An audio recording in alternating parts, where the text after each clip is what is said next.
All right, welcome back to the channel. So in this video, we're going to talk about Guillermo Rigondeaux getting robbed in a stinker.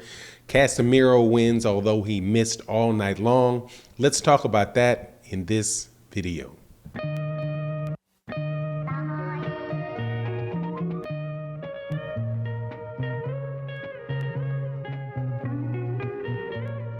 All right, welcome back to the channel. Before I get into the subject matter of the video though, please make sure to subscribe to the channel if you're not already subscribed. Also share the videos, like the videos. It would go a long way towards growing the channel and would be greatly appreciated. Man, I have to tell you, I saw this one coming, and this is a robbery that I can't really even tell you if I'm upset about, because Guillermo Rigondeaux fought Casimero last night, and the fight was, for large parts of time, I'm a big Guillermo Rigondeaux fan. I felt like booing in the fight because it was just so, there was just a lot of non-action until, I started realizing that, hold on, man, let me start appreciating the scoring criteria for a fight. And the scoring criteria, if you remember, is effective, is defense, ring generalship, clean, effective punching, and effective aggressiveness. And so when I was looking at the fight, I was like, hold on. Guillermo Rigondeaux is definitely dominating this guy in ring generalship, and he's also dominating him in defense. However, clean and effective punching is not evident in this fight by either guy, and neither is effective aggression, because the only person that was showing aggression really was Casimero, and his aggression was very non-effective because of the defense of Guillermo Rigondeaux. So as I was watching this fight, I was just like, man, I can really appreciate how people might be booing this if they're used to, or they're looking for a rock'em sock'em robots type of fight. Because, that in boxing is what makes things exciting. Everybody likes to watch the Mike Tysons that'll, one punch knockouts, except for, it seems like, unless it's Deontay Wilder with his one punch knockouts, then, people got an issue. But, as far as like what makes most people like excited about boxing matches, it's the quick knockouts like came in the first fight of that card with Rashid Warren against, I can't remember the name of the kid he fought, but Rashid Warren knocks him out in the first or the second round.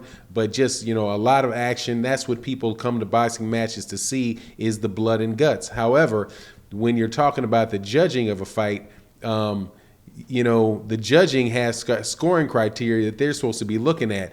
And there's no way, in my eyes, that you could give that fight to Casimero when you looking at really, when you're looking at how you actually score fights. So, when the decision came up and they said it was a split decision, I was like, okay. But I pretty much knew the writing was on the wall with that one. But 117, there's a scorecard on that fight that was 117-111, and I am just trying my best to figure out where in the world you're going to give John Ryle Casimero 6 extra rounds over Guillermo Rigondeaux if you're looking at the way that boxing matches are supposed to be, if you're looking at the boxing matches the way that they're supposed to be scored. Now, for aesthetic reasons, I would say that this is not as big a robbery as, say, the fight with Michael Fox versus Maestra was maybe the weekend before last, where it was just like clear that Fox won the majority of the rounds, and then they turn around and this lady who had a racist past or tweeted out things that would make you believe that she doesn't like black people, that it's nothing in here that would make, this it seem like as big a robbery. But again, that's because of people's honest bias. And I think it's honest, right? Because people know the scoring criteria for boxing, and you shouldn't be giving rounds to people that are missing punches. And honestly, at a certain point in time, it became almost comical watching Rigondeaux make Casimero miss. And I don't think Casimero should be rewarded rounds for just running at somebody. And honestly, man, in not a very skilled fashion, running around trying to jump at Guillermo Rigondeaux, all the kind of underhanded stuff that he was trying to pull off to irritate Rigondeaux, the primping in the middle of the ring when he couldn't catch Guillermo Rigondeaux. It just, in my opinion, made John Ryle Casimero look like he was a very, very unskilled fighter, man. And I don't think that there's any way that you could find 6 extra rounds for him. I remember one round where literally, dude, I don't think Guillermo Rigondeaux might have touched him a couple times, but there was like 6 wildly winging shots that John Ryle Casimero missed.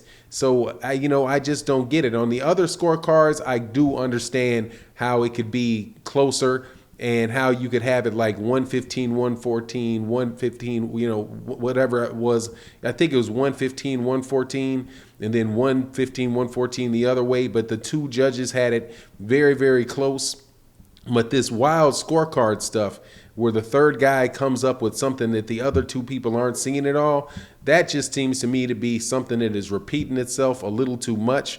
But, all in all, I'm not going to be throwing a tremendous amount of a fit about this fight because, Guillermo Rigondeaux, you should understand that you're going to have to land more punches than that. Now, maybe part of the reason that he didn't want to do that is because John Casimero, and this is just me of my speculation as it relates to the reason that why Nonito Donaire didn't fight him. Nonito Donaire didn't fight him because he said that he wouldn't sign up for VADA, therefore thinking that this guy was on steroids. And I'm looking at John Casimero in that fight, and that's pretty much, it seemed like the only thing that he really had is his strength. And to have that amount of strength after you move all the way up from 115 to 118, 112 to 115 to 118.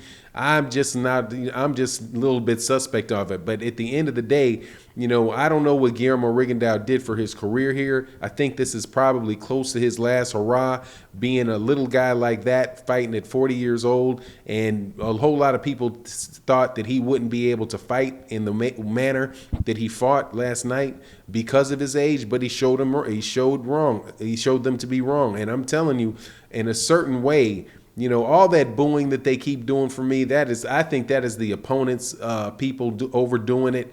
That's really some mastery, some beautiful footwork that you can appreciate from Guillermo Rigondeaux. I don't think he was necessarily running. At times, though, I will admit it looked like he was running around the ring. But most of the time, I just saw excellent footwork. I saw excellent defense, excellent ring generalship, and I think that he should have gotten, a lot more credit for having done that than he did. And now we'll see whether or not he comes back to Showtime or not, because that whole card last night was just kind of like, after Rashid Warren, it was just a big kind of, you have to call that Showtime card a bit of a disappointment because Antonio Russell had the headbutt, and that ended the fight in the first round. Like right as soon as the fight started, it ended with a headbutt. And then to kind of have that stink fest going on with Guillermo Rigondeaux and Casimero, anyway, we'll see. So anyway, that's my thoughts on the matter. You let me know what you think. And with that, I'm out. Peace.